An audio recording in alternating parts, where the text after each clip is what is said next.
could we have all hallways cleared for fire reasons? We have to have the exits cleared. So if you just leave a pathway down the center, it'd be fine.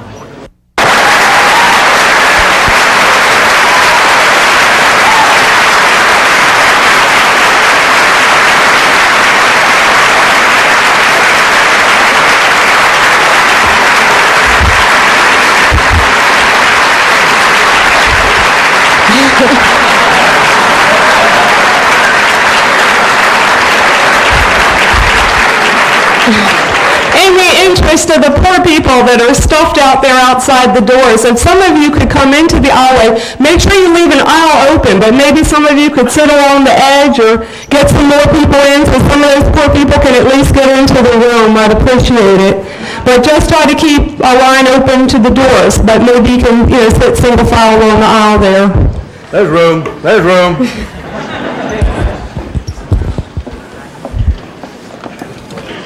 Are you moving in? I'll wait. Not that he needs a formal introduction or anything, but I don't know what I'm going to do. we thought it would be kind of neat if the current head of engineering would introduce one of the future heads of engineering. He can't have my job.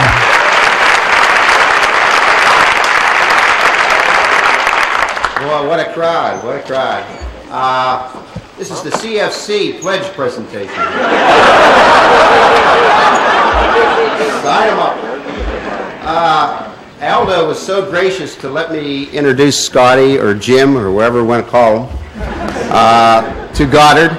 I'm so happy. He was one of my heroes and one of my heroes for my children throughout the years. But let me give you a little bit of background. His real name is Jim Doohan. Doing.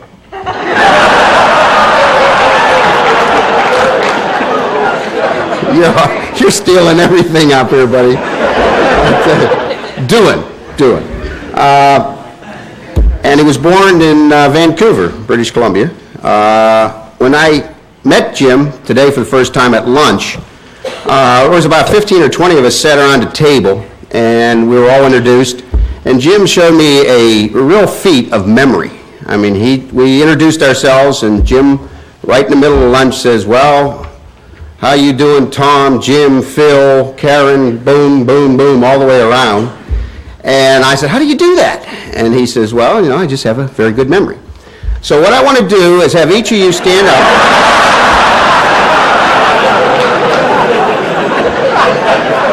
And give me your name, and after the lecture, he'll repeat them all.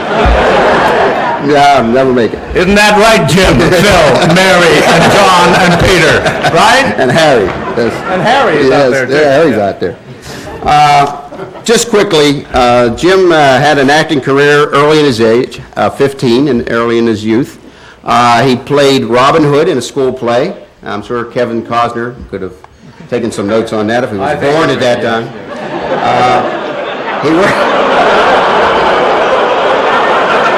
That's for mispronouncing your name. Yeah. He continued acting, and he won a scholarship at the Neighborhood Playhouse in New York, and he taught there for 3 years. He then, after that, he went into the Canadian Army. No.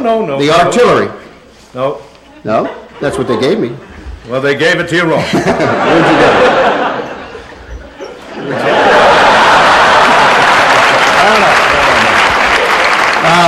No, let me tell you. I played Robin Hood in high school, and I played Master of Ceremonies for 2 of the high school years at the skits thing, where we did reviews and skits and all that sort of stuff. Never did any more acting after that, or even something that could be called acting. I was always a good singer. I was a boy soprano and everything else, and I started too late in life, so my voice changed, and I couldn't get up to the peaks that were necessary to start this song. If anybody has ever heard Schubert's "Hark, Hark the Lark," you'll know why, because it starts on a hell of a high note. And anyway, so I got second place. Anyway, then the war came for Canada, was in September the 3rd in 1939, and I was the 11th person to, he's written that out now, I was the 11th person to sign up in my area, And 4 or 5 months after that, I was sent early over to England to go to a signal school. By that time, I was a corporal. I had started as a private, and in the artillery, we called corporals bombardiers. Then I became a lance sergeant, and then I was sent to a British officer school, and then I was an aide-de-camp to a general, and then I got tired of that because I told him, I said, I'm not doing anything here, you know, and so I said, get me out to a unit. So he sent me to the 13th Field Regiment, and I whipped them into shape. I landed on D-Day, #1 off on my beach at Juno Beach, and I was in charge of an LCA, number 5 LCA of the Winnipeg Rifles. The other 4 contained infantry. I had specialists aboard, people such as you. I had beach commandos. I had engineers. I had beach signals people there. I had my own assistant officer at that time, and I had to go in and survey in the gun positions, which the guns were supposed to come in at 10 o'clock. Actually didn't arrive until 1 o'clock, and only half of them have arrived. However, that night I was wounded, and a machine gun opened up on me, and I was sent back to hospital, and I got out 5 weeks later out of convalescent hospital, and I saw a notice on the notice board at the reinforcement depot, and it said, ask artillery officers to volunteer for air observation. I said, whoops, they're going to teach me to fly, you know, and that's what they did. And that was the physically, to me, absolutely flying the greatest year of my life. And that includes even acting. Okay? There you are, Tom. Thanks so much. I just want to make a couple more comments. You noticed in the flyer that he was considered the craziest pilot in the Canadian Air Force. I asked him at lunch, I said, how did you get that title? He said, I don't know how I got that title. He says, but I used to take the airplane up and stall it out and drop it down and then come in for a landing as I weave through telephone poles to the ground. So I think... You elaborate beautifully. Okay. So that's the reason. A couple other things.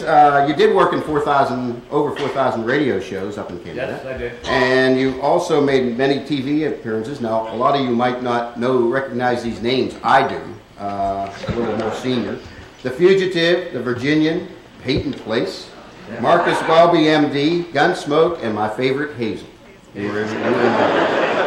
And then he finally got the major role as Scotty in Star Trek, and the rest is history. Just a couple personal things I want to say. I feel NASA owes Scotty and that group a tremendous gratitude. It brought the challenge of space in our living rooms every week. And it was the right show at the right time, where space was just getting started, and Star Trek just continued the support and brought to people's attentions the excitement of space. We also, we saw him in a movie, or at least I did, where he was making plexiglass tanks for a couple of humpback whales to keep us in the future, to save the civilization.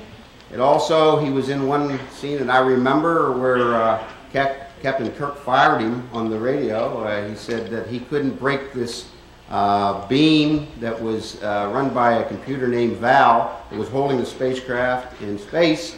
And finally, old reliable Scotty got his laser beams out and shot that computer dead. It was that type of imagination and that is a pioneer of space. And the last thing I have to say is I did read the interview in the Smithsonian where it was last week. I hope most of you read it, where they're taking the characters of Star Trek and putting them in the Smithsonian. It's the first time that I know that fictional characters would be displayed in the museum. And I heartily endorse it, because he is as part of space as anybody in this room or the pioneers before us. So, Star Trek is my favorite and always will be, and the characters in it. So without further ado, I would like to introduce and welcome to Goddard the Chief Engineer of Space, Mr. James Scotty Doohan.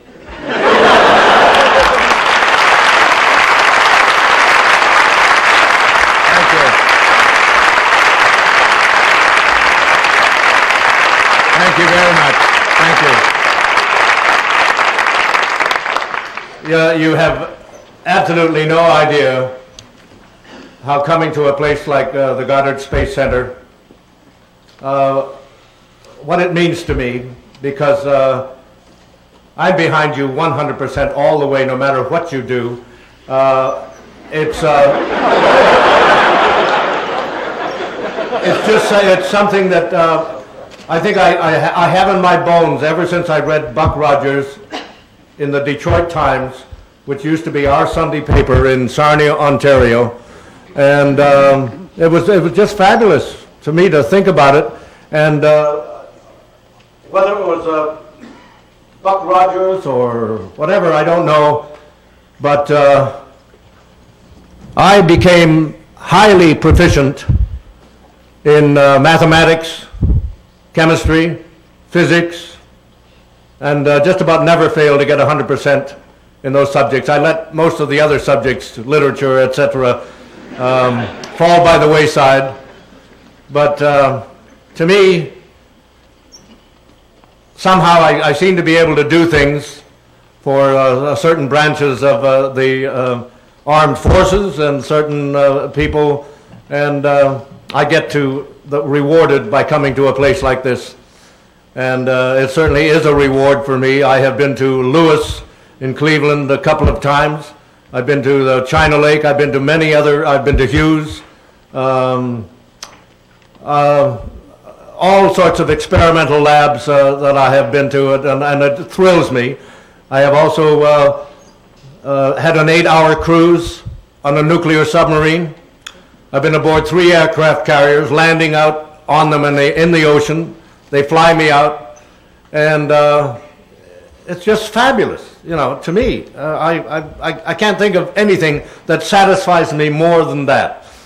However, there are, to me, just a few little serious things that I want to talk about, such as when we harness the matter-antimatter, which of course, when we get to fusion with it, that'll make the hydrogen fusion look like a candle. And but you know what? We will get there. I know we will. And we have to get there, because we only have 1 billion years left in this earth, and we got to get out of here somehow. And let me tell you, is that I would not like to see, I have no idea what is in the plans, but I would never like to see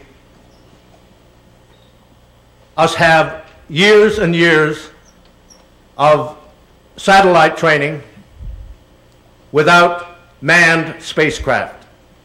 To me, I think manned spacecraft we have to do, because it would be like shall we say, the city of Los Angeles that allowed all their interurban trains to go, which is General Motors' fault in the first place.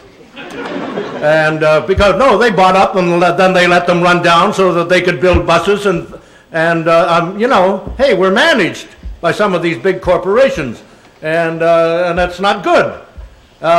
So consequently, Los Angeles, very late in life, has to build subway trains and fast urban trains now. They had them before. You take the city of Toronto. They never let go of anything. They just keep on improving everything they have. They sell their 55-mile-an-hour streetcars to cities like Pittsburgh and San Francisco, and they buy 70-mile-an-hour ones. And when I tell you that who wants a 70-mile-an-hour streetcar? You wait till you're stuck on a Toronto street at 2 o'clock in the morning. That's when they do 70 miles an hour. And it's absolutely amazing. They have subways. They have electrical buses, they have buses. They have GO trains, they have just about everything you can possibly imagine that Los Angeles let go. And if we ever let go of manned spacecraft, we're going to be in the same problem maybe 50 years from now or 100 years from now. To me, I think it's vitally important, and that's the only serious thing I really have to say. Okay, now, the next problem.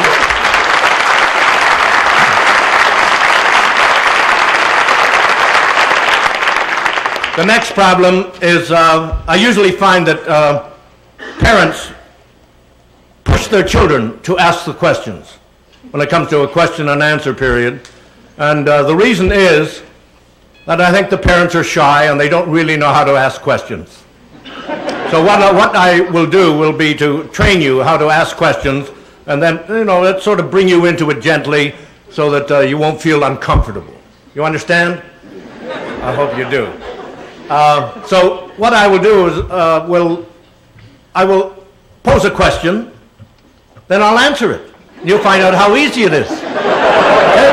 So we take the case of the person who has the diagrams of the Enterprise, and they check them out, and they get the magnifying glass also, and they say, no toilets.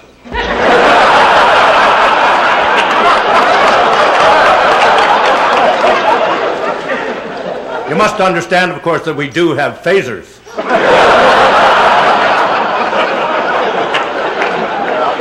Need I say more? All right. The next question. I think you can all hear me, can you not? Sure. Raise your hand in the back if you can't hear me. And I'll go back to this. I hate these things. But anyway, this is a darn good one, by the way. I know it is. You can hear me now? Yeah, somebody's going like this. Okay. All right. A lot of people also ask the question is, what would I do if I were captain? The very first thing I would do would be to limit Ensign Kirk.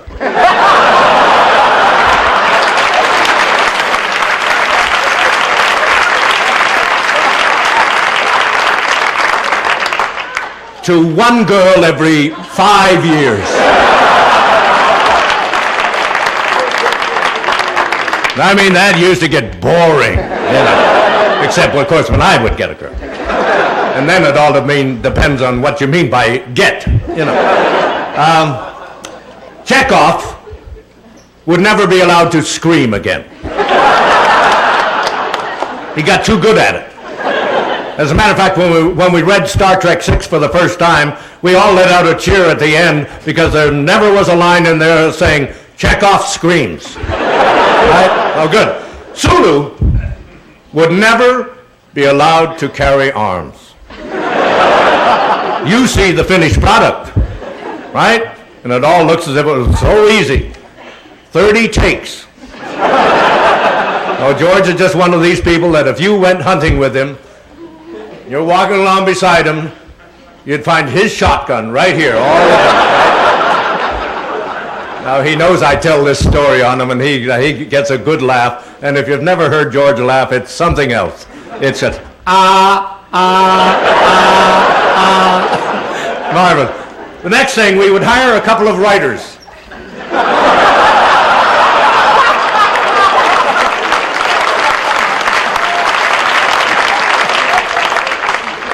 To give Uhura some other lines other than hailing frequencies open, sir. Because she's so pretty, she's so good, she sings beautifully, and besides that, she loves me. So, then the Bones would never be allowed to say, he's dead, Jim. Because basically, he doesn't really know what he's talking about, I mean, all he has to do is bring out his little salt and pepper shaker, and all of a sudden you're alive, and you look up and say, well, what's going on here? That's about it. And finally, Mr. Spock would never, ever, ever, ever be allowed in my engine room. Way back in the old days, when this engineer who built the ship, who knows how everything works, and, you know, did everything, knows what every computer will do and everything else, we would run into trouble. They'd send Mr. Spock down to the engine room. And there would be Scotty, off in the corner, saying, "Oh, gee, Mr. Spock, you're so marvelous. All I had to do was just watch you, and one of these days, they'll call me a miracle worker." The next question that a lot of people ask is, how did I get the role of Scotty? Well, to cut a long story short, my agent sent me to read for the part of a Scotland Yard inspector on Burke's Law. Everybody, a lot of people seen Burke's Law? Right.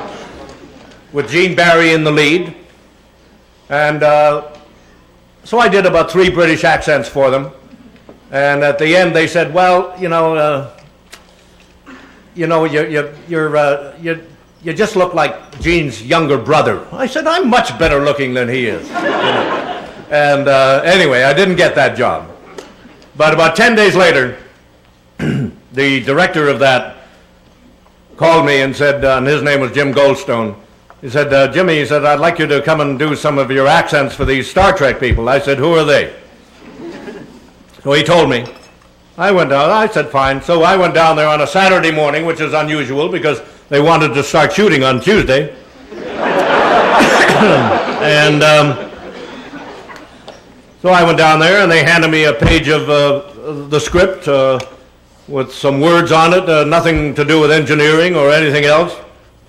And I proceeded to do 7 or 8 different accents for them.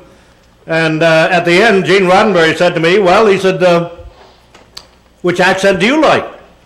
I said, "Well," I said, "if he's going to be an engineer, I think he better be a Scotsman. Because in my history at that time, Scotsmen were great engineers, you know." And so he said, "Well, we rather like that one too." I said, "Fine." Well, I jumped right in. I said, "I'll call him Montgomery Scott after my maternal grandfather," and so on and so on. And I went on with a few other things. And Gene said, "No, what, whoa, hold everything." Gene's one of these guys, of course, that doesn't like the wind taken out of his sails, you know. And not only that, I hadn't signed a contract or anything else. However, supposing, though, that instead of a Scotsman, they had picked some other dialect. And when Captain Kirk calls down to engineering and says, "Give me warp 12," instead of hearing the familiar, "What, 12, Captain? My engines just can't take that." Instead of that, you hear, "C."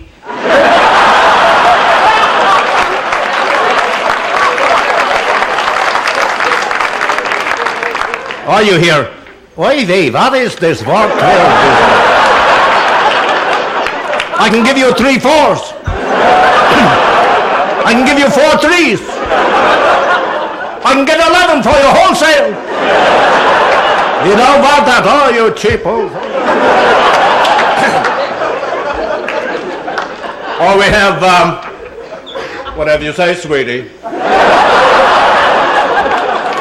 Or we have, "Now listen here, Captain, I've told you many times before, I don't like to go above that warp 8. "Oh, that's an order. Well, all right." Or we have, "Ha ha! You be young Kirk, eh? Well, sir, I'll see you hanging from the highest yardarm in Starfleet before I'll give you a warp 12. Or we have, "Captain, you are playing with me, huh?" And also I noticed that on the last planet you did not get the girl.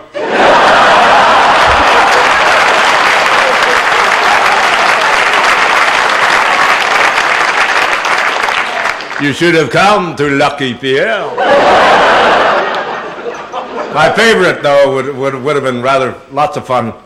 And I have a name for him. We call him Reggie.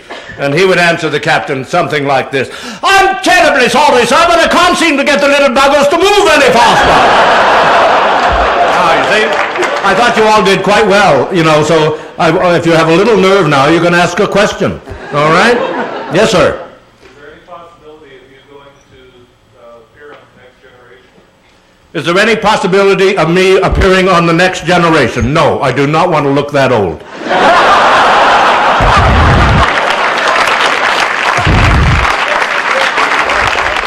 You saw what they did to DeForest Kelley. There wasn't one square centimeter of his face that didn't have a wrinkle in it. You know? Oh, that's terrible. You have to sit in the chair for about 4 hours, you know. And I don't want to earn money just by sitting in a chair. Actually, you know, there'll probably be some way they'll get me in eventually. I don't know. I know some people are writing scripts about that, but they just like the way I act, that's all. Okay? Yes, ma'am. What's your favorite episode? What do I think of what? What was your favorite? My favorite episode, actually, it's a very fine line, you know, but I like the one, everybody here should like this answer, I like the one that is, in more scientific terms, which was the one called the Doomsday Machine. And, because that's the way I like it to be. Because to me, science fiction, that you should underline the word science 50 times and then say the words fiction at the end. But, you know, Gene Roddenberry used to say to me, no, Jimmy, this is science fiction. He says, fantasy must be in there too, you know. I said, I don't like it. Well, he says, you still want the job? Yes. See, I told you. Yes, sir. Is there going to be another Star Trek, or are you really... To tell you the honest truth, well, I really don't know. Usually we have to give Paramount about 1.5 years to think about it. You know, they put 75 or 80 or $100 million into the bank, and then they start thinking, well, what are we going to do? You know, they just, they sit there and they sit there and they sit there. You know, it's unbelievable how long they sit. I mean, we should have, we just finished number 6 and it's out. We should have been doing at least number 10. Well, instead of 6, right? But that's, you know.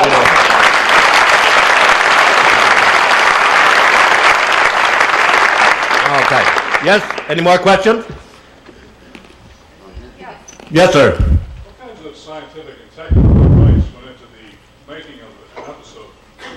What kind of scientific effects? No, what kind of scientific and technical advice and review of the effects you were trying to achieve would go into a given episode? Oh, what kind of technical advice would go into making a show like that?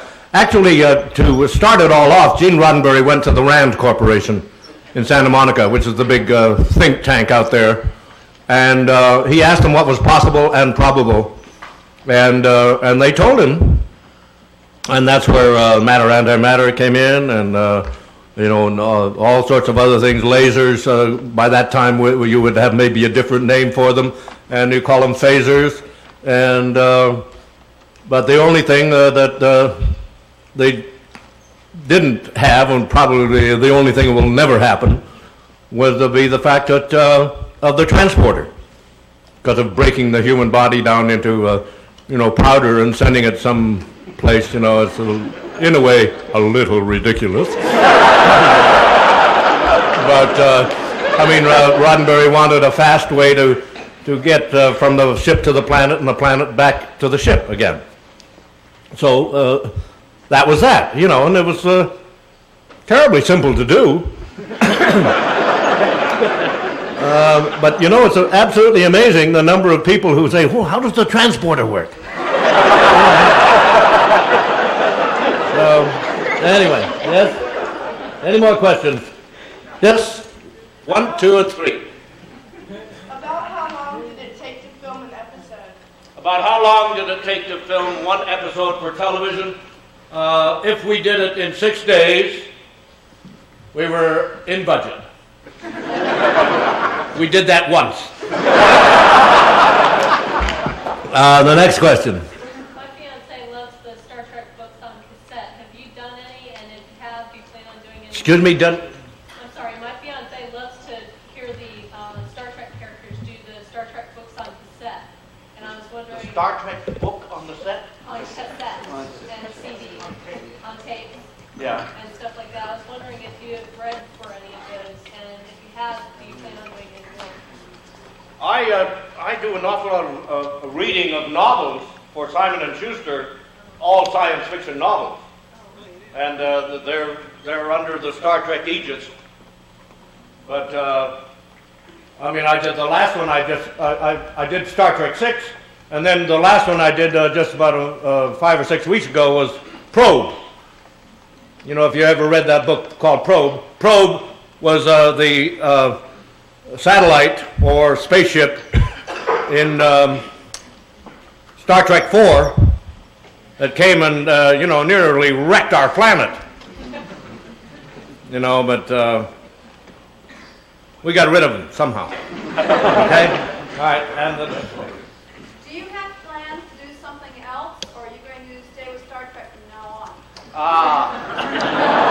Do I have plans to do something else, or am I going to stay with Star Trek from now on? To tell you the truth, no, dear, I am, if Star Trek is still going to do more, I will do those, but I'm really making a concentrated effort to do characters far away from doing one with an accent, or certainly one with a Scottish accent, because I have been typecast, and it is absolutely deadly. There's no way that it isn't deadly. And that happened to me seriously by 1971. I was telling people at lunch today that I was called up on January of 1971 by a director that I had worked for where I did an English accent. And he called me and said, "Jimmy, can you do a French-Canadian accent?" And I said, "Yes." He said, "Okay." He says, "Let your beard grow and be over here in 5 days." And it was a movie with Richard Harris called Man in the Wilderness, and a very good movie it was too. And but when I came back from that, I was over there for 5.5 months. I had an apartment in Madrid, and we also went, we shot most of it just outside Madrid, and then we went to Segovia, and we went to Soria up in the north, and we had 10 days off because there was so much snow, and we couldn't handle all that snow, they said. So I took off and went to London. But anyway, when I got back,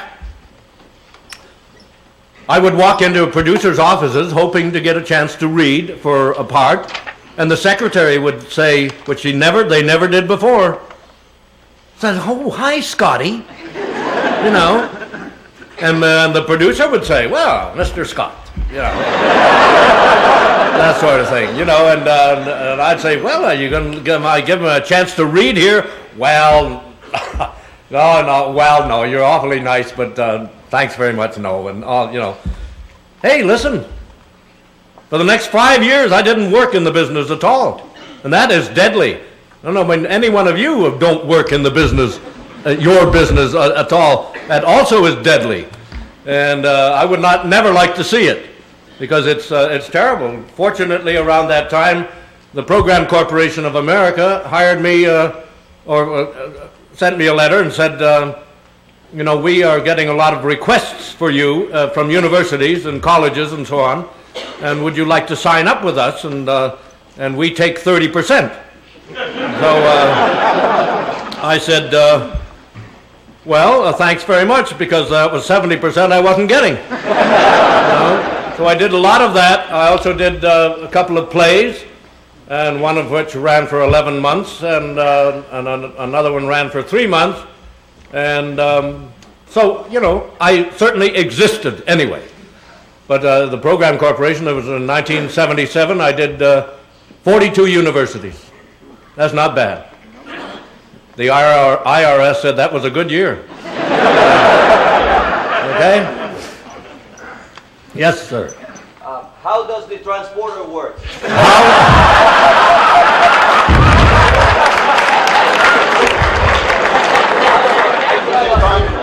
The transporter, it worked like this. I have a serious question, and it has to do with politics. To build all these wonderful things, we need money, and the money is managed by the politicians. How can we get them to understand the things that I think people around here understand about the importance of this, of space? Well, I tell you, I have been told, because of the I did narrated a shuttle movie that was made, which was not really seen in this country, but I did it for NASA, and I charged them, instead of $5,000, I charged them $500, which was the basic minimum, which I had to charge, right? And my agent didn't even get 10%. So anyway, but I have, by showing it to all these universities, I've been told that I am probably the most prolific private pusher of NASA in the whole world. And I push it every chance I get. But the thing about the transporter is that this country certainly needs to be told, because to me, I would love to see NASA's budget doubled. Because at least it needs to be doubled, for sure.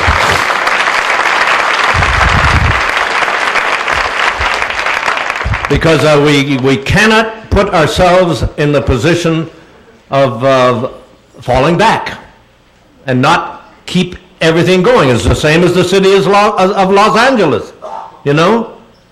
You just can't do that. You can't afford to do it. Because to get back there again, that's tough. Really tough. And an awful lot more expensive. Okay? All right. Yes, dear? Do you think it's possible for one of our probes to malfunction the way Voyager did in Star Trek? I don't know how you can hear that. I can't.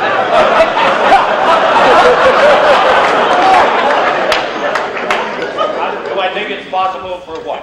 One of our probes to malfunction the way Voyager did in Star Trek? One of the probes to malfunction. One of, you mean the real probe?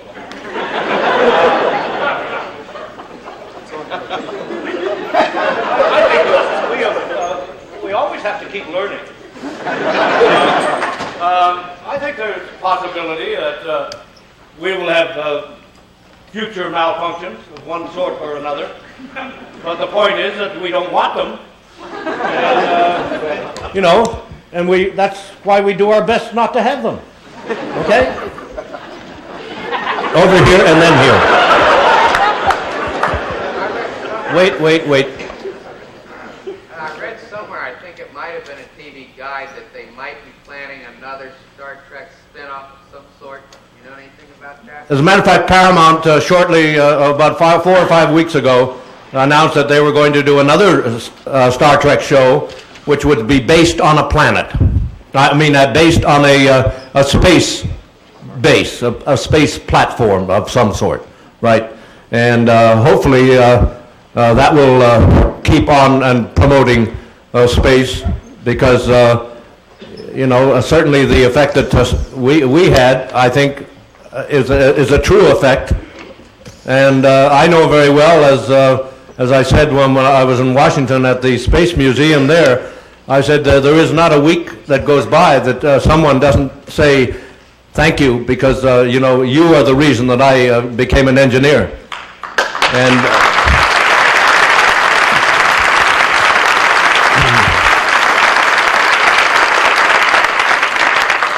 it's absolutely, and the same happened with McCoy, with medicine, and with Nurse Chapel. Okay? Yes, dear. If some alien race out there is watching on its version of SETI, and it gets one of the Star Trek episodes, which one would you like them to see? Which alien race would I like to see that's out there? Well, to tell you the honest truth, dear, so far, I really do not believe in UFOs. Excuse me, I got it wrong somehow. If there's some alien race out there watching on its version of SETI, search for extraterrestrial intelligence, and their radio transmitters caught a version of an episode of Star Trek, which one would you like? Which episode of Star Trek would, if there was an alien race out there that, what would I want them to see if they caught one of the episodes of Star Trek, right? Very difficult question. Probably 15 or 20 of them, actually, that would serve the purpose. I don't think we should want them to see The Trouble with Tribbles. I don't think we should have them, maybe City on the Edge of Forever, or possibly The Doomsday Machine, which is my favorite, you know.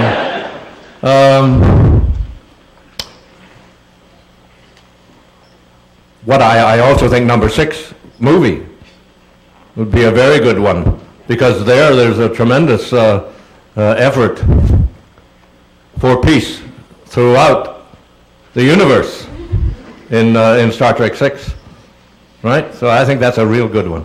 Okay? Yes, sir. How does one get to be a writer for Star Trek? How does one get to be a writer for Star Trek? To tell you the honest truth, I think you just have to sit down and write and put your ideas on paper. A lot of people ask me if I'm a writer. I said no. I said when I first did after the war, when I first went to Toronto to that school where I eventually won a scholarship to the neighborhood playhouse, and that was in January of 1946. I said, well, I better start learning to write. So I sat down and I wrote the word "the," and that just didn't even look right. And I've been a failure ever since. Today, I really dislike writing in all shapes and forms except autographing. And I'm good at that, you know. As a matter of fact, you know, when I have to have something to do all the time. You know, I mean, I got a million things to do. I used to do a lot of wood carving, but I lost my, when I moved into the present house, I lost my, all my woodworking tools and everything else, and so I'm going to have to do that again in the new house up in Washington State. So we're going to be building up there, and but I was a pretty good carver, and you know, I like working with wood.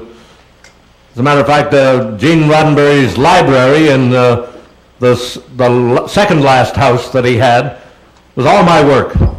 And I just said, hey, you pay for the materials, I'll do it. I just have to be busy, you know. And sometimes, when I have nothing else to do, my wife will say, oh, why don't you just go and autograph your pictures? So, that's what I do.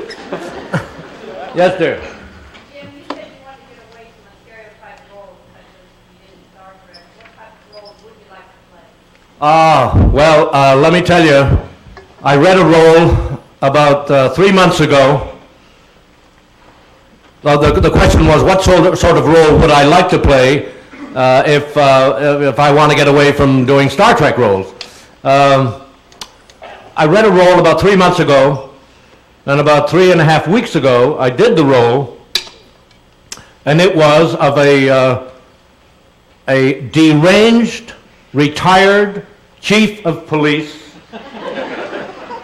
And all I could think of was, oh boy, I'm going to eat that one up. And I did. And I did it for a low-budget film. They had to pay my fee, but I did it for low-budget people, and I knocked their pants off. And I know, because I know that I am one heck of an actor. You know?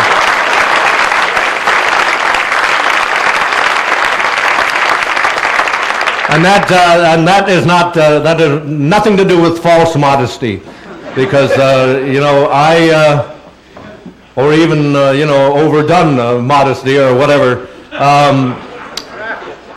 I know the work that I have done long before I ever did Star Trek, and I really ache to do that work again. And I have another part from the same people. They just sent me about a week ago or 10 days ago. They sent me another script, and I like that part too. And it's, I can do any accent in the world, so it's not a question of accent. It's just such a gorgeously powerful thing to do a character that when you say a certain sound, just a sound, that's all you need. At certain moments in a certain play, with what has been built up, you can say, oh, and before you know it, the audience is either laughing or crying. And you did it. Marvelous feeling. And I'm telling you, I've seen the handkerchiefs come out. A lot of males, too. Yes, dear. How did you develop your different accents? How did I develop my different accents? God gave them to me, dear. He gave me the ear, which can hear the music, and I just happen to be able to hear not only what people say, but what sounds they don't make, which are very important. It's like a lot of dialects, they leave off like a Cockney. You say, that's all right, and you think you've heard the all right. You think you've heard the T on the end, but you haven't. I hear that he doesn't say it. And that is also fun. But I've been able to do it ever since I can remember, 5 or 6 years of age. My mother told me that when I started reading, I would read out loud and walk from the living room to the hallway to the kitchen to the dining room to the living room to the hallway, and she said every time you go through a door, you'd change your accent. So, that was just, and God forbid that I would ever have become an actor, because I must have been out of my mind to become an actor. Yes, sir. Can you do a Klingon accent for us?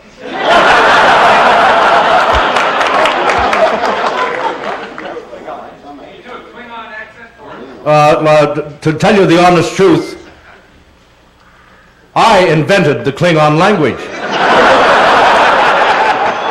I did.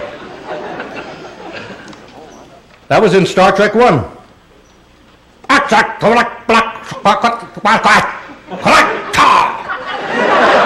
Okay? Is that an accent enough?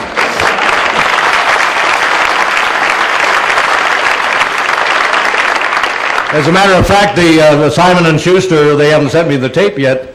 Simon & Schuster, at the end, when I finished reading Star Trek 6 for them, they said to me, would you create a different language than the Klingons? And I said, sure. You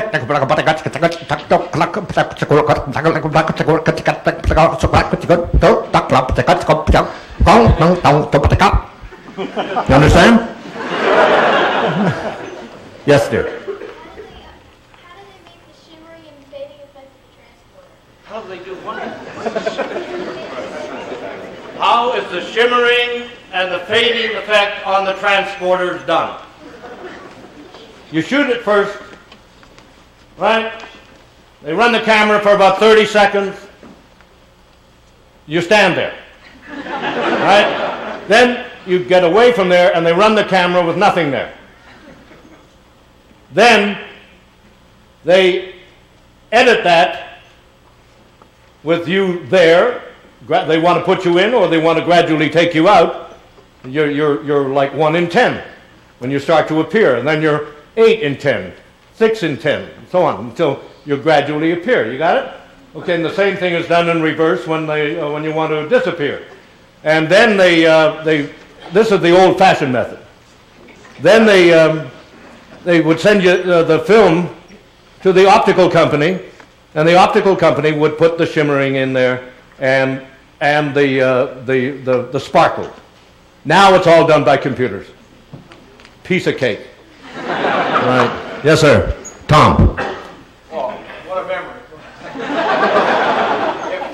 if you could have worked for NASA, would you have been an engineer? And if so, what type of engineer? I more than likely, if I had worked for NASA, I would probably more than likely have been a chemist of some sort.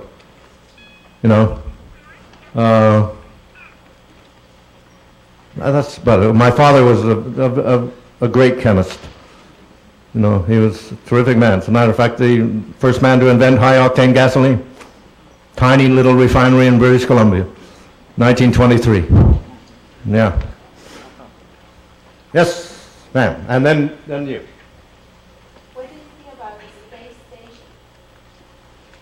I have seen the space station down at Houston, and what do I think about it? I think it's absolutely necessary that we have it, and we have to have people who can stay up there and do these experiments, you know, for 2 or 3 months or 6 months or whatever. I don't know. You know, it depends. We have to find out how long the human being can last.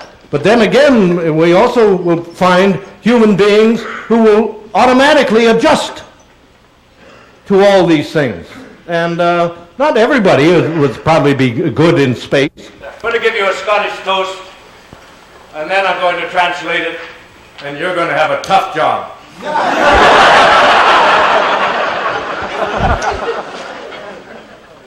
I'll say it twice, and then I'll translate it. Here stays and was like a sky few, and there are deed. Here stays and was like a sky few, and there are deed. Nobody could possibly be as good as we are. To be that good, they'd have to be dead. Thank you.